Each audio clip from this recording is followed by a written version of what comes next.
So, pros say that Neymar is one of the best value for money cards in the game, and we now might finally have a reason to go and put him in our team. On top of that, we'll be covering all the content that hasn't come out in the last 24 hours. But before we do start the video, if you guys are interested, I do offer a free daily subscriber trading guide that you can go and get for free with Amazon Prime. All you gotta do is click on the top link, and if you have Amazon Prime, you can go and subscribe for free. If not, it is only £5, €5, or $6. In that, you will get yourself a daily subscriber trading guides with daily updated investments and daily updated trading data. So let's go and talk about the content that has been released, announced, or anything in between in the last 24 hours. Now, the biggest thing that's been announced is an Ibanez SBC, and this is very, very nice because some of the top players and at least some of the top coaches do say that Neymar is one of the most undervalued card in the game because I presume his dribbling's very good.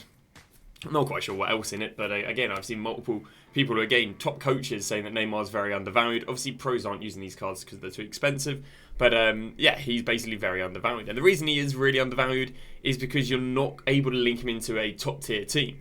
You know, if you could go and link him into a team with maybe 50k players, 100k players, maybe he wouldn't be as bad. If we have a little look at his links, and his links are heavily lacking. You know, to fit Neymar in, you've got to be taking a hit in a different position. Well, a brand new SBC has been leaked, and that is an Ibanez SBC, meaning you might now be able to go and link Neymar in your team without taking a hit in other positions. And that's because Ibanez actually has quite a decent base card as well. Obviously, not quite good enough that he'd, run the test of time in the current game. Where can I go and find him? Oh, there he is. Yeah. Obviously, with Total Rush is basically giving players first and second inform upgrades, meaning Ibanez will end up with basically about 2 to 3 plus stats all over the shop, which means they'll end up having close to 90 pace and close to mid 80 defending and physical, which obviously would be quite nicely desirable. Height-wise, he's coming in at 6'1" as well. His current play styles, he's got himself slide tackle plus, he's got himself intercepts, he's got himself block. Then pretty desirable play styles. Obviously, no aerial, which is the most desirable on a centre back, but nonetheless, he does have decent play styles. His base stats aren't too bad, and yeah, we're finally getting an SBC. Can definitely see there being a bit of demand. Well, what has a elite SBC Ibanez done to the market? Well, by no surprise, he has gone and risen the likes of Neymar. If I can go and grab him right here. Neymar, yesterday, pre the leak, was 38k. He then went up there to 49k in the hype, then back down to 45 when we didn't get him yesterday. Now, obviously, Neymar is out of packs due to having a Total Rush card. Do I recommend him as an investment? Well, this inflated, not really. When the leak initially came out, I did go and recommend my chat to go and buy them up to 42k. So obviously 41k, sorry. So they could have made some decent money if they did go and sell at the high, or if they're happy to gamble. With buying stuff up 7k, you are significantly gambling on the SBC being demanded. Now we know that Neymar is demanded because I'm sure I can probably go and grab him in game and show you how many games have been used with him. Where we go, player game performance.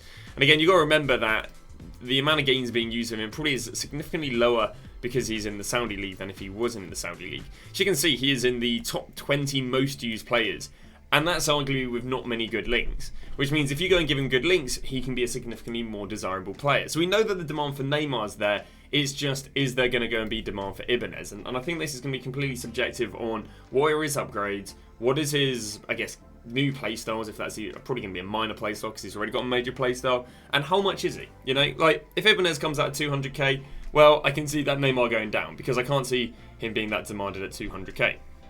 If Ibanez comes out with a decent, decent upgrade and is only about 50k, well then yeah, even though Neymar's already up 7k, he can continue rising. So I couldn't really recommend you going and buying Neymar because again, I think the risk is too high on him. So if you're willing to risk on Ibanez being very cheap. So the other links that go linked to him is Al Jabbar. Again, Al Jabbar is literally up from 53 to 74, so there's not much you can do right there. We then have Noor. I don't think Noor's too bad. Bear in mind he was 27k before the leak. If you can go and pick him up for about 29k, you're not really looking at much risk there. Now, of course, Noor is not the most desirable link to Ibanez, but he is probably one of the best links compared to how inflated he is, you know. Now, a few other people have asked me about, and then there's Al Jabbar, who obviously hasn't moved, but he is 700k. So a few people have asked me, oh, what about buying Saudi players? What about buying Ronaldo? What about buying Benzema? What about buying Kante? The reality is I think there's a much higher chance people go down the... If they're not going to go down strong links, I think there's a much higher chance they're going to go down those Brazil links than the Saudi links. So, yeah, personally, I wouldn't be going and buying, buying up Saudi, Kante, Ronaldo or so on. I also wouldn't be buying Inform Benzema.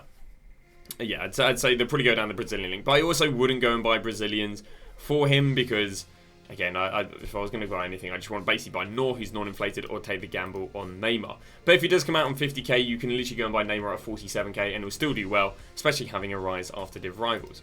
Other SBCs that have been leaked, but yet to come out, are Barcola still. Now, Barcola, interesting enough, we thought was only going to be an 83 rated. Up until this point, we've only ever seen one inform upgrades on POTMs, but Barcola being an 85 would be a double inform upgrade. He'd go straight from 80 to 83, then 83 to 85. So double inform upgrade on Barcola. So yeah, interesting they're already doing that to the POTMs. Regarding Barcola's links, if you want to gamble on the demand, you can go Marquinhos. Now, Marquinhos will rise after Division Rivals one way or the other because all out-of-pack specials should rise on first or Division Rivals. So you can go and buy Marquinhos. I do think he's quite expensive. I wouldn't recommend buying Van der Leer, but some people have talked about Van der Leer as a link investment, but Barcola plays left wing, left mid, right wing. I just don't think it's an investment right there. Another one that could be pretty decent is Lemuse. Now, if he comes out at like 250, 300k, people probably aren't going to be buying Lemuse because they don't really match up. But if this card only comes out about 100, 150, then yeah, Lemuse at 15k probably isn't too bad, especially if you go and pick him up with a shadow. It's just subjective. Basically, these two cards need to match. If this is cheap, Lemuse does well. If it's expensive, maybe Marquinhos does well. But yeah, it's more if it's cheap cards will do well. Other investments I can see doing well no matter what is Nuno Mendes, but specifically with a shadow. So you want to pay anywhere, well, basically about 2k more for him to have a shadow. And same with Hakimi with a shadow. Why is this? Well, the demand for linking Hakimi and Mendes to what's it called, Barcola should be semi-decent. But if you're specifically buying with a shadow, again, a lot of people are going to be looking at buying these cards of shadow, and they should do well. We consistently see link investments with a shadow doing very, very well. Here are a few things. There's a few really weird ones that have done really well recently. You've got someone like Anthony Robinson, because of those... I go and find him. Because of the MLS woman, Anthony Robinson's, I think, near extinct. Yeah, he's extinct with a shadow, and he was previously only about 3k before that. There's some other cards that have done very well recently. Right back to a Serie A player we've had recently. I can't remember who it is. We had an SBC who was like I think it was a Serie A player. It wasn't Di Lorenzo. It was Routier. Yeah. So Count Dogu. This guy, for example, was previously 4k with a shadow. Shall I go and find him? He was previously 4k with a shadow, and I think now he's extinct for 6k with a shadow. I can go and find him right at the bottom there. So yeah, we do go and see, especially some of these top end cards being linked with a shadow, and there you go, considerable max price in fact, and go and buy the one there for 4.5 and sell it for 6. Bit of live trading, happy days. But yeah, so that is another play you can go for there with Barcola.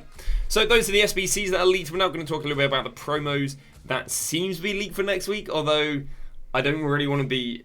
Again, this is what the leak... Again, this guy literally leaks SBCs the day they come out. He's very, very creditable. But he said, you know, obviously giving his opinions on Rush, up-and-coming promo, most probably Trailblazers. Now, the problem I have is I'm not overly convinced Matey knows that the next one is Trailblazers. Yes, he's a leaker, but I think this is just a leaker giving a prediction. Well, the problem with a leaker giving a prediction is a lot of people have actually ran with this, okay? Like, other leakers have quoted him saying that the next, the next promo is going to be Trailblazers. There we go. Trailblazers is the next promo. But the guy only said... I think it's probably going to be Trail. I'll be honest, I think leakers are grabbing other leakers' predictions and then selling them as legit. I've seen a lot of people say Trailblazers is guaranteed, but the source is FIFA Romanian's prediction of, I think it might be. But we are going to talk a little bit about what if Trailblazers is next. So I didn't know this, but Trailblazers brings players that started, basically played really well at the beginning of the season. They get upgraded stats and upgraded playstyle pluses. Now I didn't know this, I thought he was just chatting absolute rubbish. But actually if you go and look at the pitch notes from last year, it's what EA say in the pitch notes. So an interesting thing is the vast majority who got these promos actually had first informs and POTMs. Because obviously the idea of this is that it's players who played really well at the beginning of the season. Well, obviously if you've got yourself informs and POTMs, it's probably an indication that you played well at the beginning of the season. So for example, the first Serie A POTM was Leao. Leao went and got himself a Trailblazer card. The first Premier League POTM was Son. He only got himself a Trailblazer card. I think the first POTM in the Bundesliga might have been, or the Liga might have been Bellingham, and obviously he got a POTM. So, having a little look at that, these are the players that I think might get a Trailblazer card if Trailblazer is the next one. The first one would be Marmoush. Now, there would be no investment in his gold card. That gold card would not rise out of packs, but Marmoush could go and get one. We could see Saka go and get one. Saka is one of the highest performing players so far. One of the metrics I use to decide who is the best performing players, I use this a lot for Team of the Season, is who scored. Who scored basically goes and gives me stats and ratings on how well players perform this season. As you can see, Marmoush is the best performing player this season with the highest rating. Then we've got Saka, Kane, Yamal, Rafinha, Lo Celso, and so on. So, yeah, we do believe that. I mean, Yamal obviously got a POTM. He would be favoured to go and get a Trailblazer card. Saka, again, one of the best performing, and obviously has an inform, so he would also be favourite. So I'll go through some of these players right now and talk about which ones can and can't get it. Marmoush could get one, Saka can get one, Kane can't get one because he's a road to the knockout stage card. Yamal could get one, Rafinha could get one, Lo Celso can't get one because he's got a road to the knockout stage card. Then Bello could get one, Lewandowski can't get one because he's got a foot rush card. No one who's received a promo card other than Team of the Week so far will be able to get one because that's just how EA work. Haaland could get one, Barcola won't be able to get one because he's got on the road to the knockout stage. Next page. Wirtz can't get one because he's got a total rush card. Cole Palmer is very likely to go and get one. Musiala's a pretty decent chance to get one. Salah can't get one because he's got a total rush card. Son could go and get one. Hakimi could go and get one. Elise could go and get one. Marcus Thuram could go and get one. Serie A POTM just means you've got a decent chance. Be very surprised if they start giving this guy promo cards. Maybe Willie Orban, and then of course, you know, the further you get down the pecking order, the lower the chance. De Gea isn't in the game. Griffo could get one. Lookman could get one. Galachi could get one. Kleedenstein could get one. Madison could get one. João Neves could. Akite obviously can't because he's in. Oh no, Akite could. Sorry. Vinicius Jr. could get one, and Kvaratskhelia could definitely get one, winning Serie A POTM. So a few candidates of players who could go and get cards from Trailblazers. Now, because Trailblazers isn't an icon promo, that means we've got yet another 2 weeks, in my opinion, of icons and heroes rising. Obviously, you can see that icons have done nothing but rise since the beginning of the game. And that's because there aren't any new heroes and icons. And because there aren't any new heroes and icons, no one's replacing these hero and icons. But EA is giving everyone really higgledy-piggledy teams. You've got a few Serie A French guys, you've got a few NWSL women, we've got a few La Liga Spanish players from the beginning of the game. Maybe you want to use some of your Prem players, you've got some untradeable Team of the Weeks you want to go and use, you've got your untradeable foot chance rewards. So because there are so many of these players all over the shop at the moment, icons and heroes just keep on rising and rising and rising. Every single week they're more than the week they were prior. Now, not necessarily with the cheaper cards, but definitely with the mid to top tier cards like Xavi. We can also see this happen with heroes like Morientes. Every single week these cards are rising. Yes, they're fluctuating within the week, but they're rising every single week.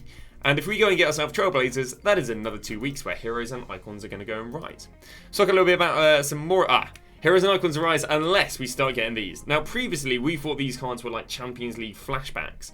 And they were, you know, like these guys are going to get flashbacks to, obviously, when they did something significant in the Champions League. But actually, what all they are is just flashback heroes and icons. Now, it's very weird that we haven't had these yet, because traditionally, we went and got these in the first week of FIFA. And we're obviously, second week or third week of FIFA. But obviously, we're now about 4 to 5 weeks into FIFA, and we're yet to have a hero and icon SBC. So heroes and icons will keep on rising until we go and get a well-demanded hero icon SBC in a certain position in which it can go and drop these. We've seen promo cards in the past be dropped by SBCs, and not even hero and icon SBCs. So for example, someone like Sanchez, I think it was when we went and got ourselves the Smith and the Swanson, he went and dropped about 40, 50k because obviously Smith and Swanson are top-end strikers, and Sanchez is a top-end striker. So yeah, heroes and icons should continue rising for another 2 weeks if next week is Trailblazer, unless they're replaced by by a flashback, hero, or icon SC. These aren't leaked flashbacks and heroes, these were just examples that were given. Talking about stuff that's also rising, a little talk about Total Rush Team 1. Again, the trends on these rising up packs are a little bit all over the shop, nothing too consistent, but what I will say is I expect a really nice rise on these on Thursday's Division Rival Awards, because we can definitely see some of these cards are quite desirable, and obviously when everyone gets more coins, they should have even more demand. So the main ones that I'd be looking at buying, again, we're looking at buying these Wednesday evening, ideally a bit of panic selling going into the Hero SBC we're anticipating, or Thursday morning, but we look at buying the likes of Trent, Williamson and Delo. These have had the highest percentage rises since these cards went out packed. Now, because these cards did really well out packed, what about Total Rush Team 2? Now, the problem is that Team 2 going into Team 1 of a new promo don't normally do as well as Team 1 going into Team 2 of the current promo. And the reason for that is because people want to try out the new concept. Because the next promo might be Trailblazers, though, they still might do pretty well. Now regarding who we're going to go and buy, what I can go and show you right here is if I go to Footbin, go Player Game Performance, go to Versions, Squads, Total Rush Team 1 today. Then go and click on Games. I can go and show you that the most used players were Trent, Tuchemeni, Aspilicueta, and the most used players from the minor leagues. Do they not give us the minor leagues? That's kind of weird. I mean, if I go and type Delow in, Delow's have also been used 150,000 games. So he's been basically used the second most. So basically the players who rise the most are the players that have had the most amount of games played with them. So that's why those did really well. So the players who would do potentially pretty well from Total Rush Team 2 would be Ndombele, Guerrero, Emery, and then we'd have to go and look at the minor league. Now it's very weird because we know that Aspas is heavily demanded. We just know obviously, you know, his price range has been a bit weird. But then maybe either Van der Leer or Aspas. But yeah, ideally at the moment it'd be Ndombele, Guerrero and Zaire Emery. Weirdly enough, all centre mids. Just a little talk about when we'd be buying them. We'd be buying them Thursday morning with Division Rival Awards. Although I'll be honest with you, I would say a lot safer play would be to go and buy the Rush Team 1, sell them Thursday evening. Then maybe Thursday evening you go and buy these Rush Team 2 and then gamble that they'll rise out of packs. It's a little bit risky, but it can work. Yeah, Aspas was a bit crazy yesterday. He went and had a 140k price range. They then upped into 200k. Or 250k, 110k more, still extinct. Then they updated him to 300k, still extinct. Now, you probably have till 6 PM today with him still being extinct, but then it'll be subjective on what today's content is, depends if he drops. If we got a lot of tradable packs, a lot of promo packs, he can drop under 290. If not, well, then you've got another 24 hours of gambling on price range updates. We'll talk about RTKs as well. If you guys still have RTKs, I do recommend selling. The only conditions that you'd want to hold your RTKs is if you're happy for your players. If your players can get upgraded on their next game, you're happy for them to go and get the win, and you're happy to hold on to them for another 2 weeks. If you're holding on to RTKs, they should not rise significantly, even if they get upgraded, until the hype of their next game, which is 2 weeks away. So they would be the only conditions you would want to go and hold these players. If not, you want to go and sell them now. Now, if you do want to go and invest in these cards, I think picking them up Sunday evening before the Hero SBC is probably repeatable, will be the play. And the only ones you're going to go and pick up are players who can receive ideally a double upgrade on their next game, if not a single upgrade on their next game. Especially if they are favourite to go and win. And that'll be an investment this Sunday, which obviously we'll be covering in a later video. But I think that is going to go and wrap up everything. Again, a lot to talk about. Bear in mind, not really much came out. We also went and got ourselves an objective. That goes and mugs off any of you guys who want to put in your, I think including myself, who goes and mugs off any of you guys who want to put your Total Rush cards in, because you need to basically play games, win games with your Total Rush MLS players. But I'll be honest with you, you're missing out on a few 78 packs. I think you'll live. And also, yesterday, of course, we went and got ourselves a generic SBC. But we will be streaming all day, icon trading, shadow trading, answering all your questions. So live all the way, all day from, what's it going to be about? 20 past 8 all the way till 6:30. But thank you very much for watching today's stream. And I shall see you guys tomorrow with a brand new video.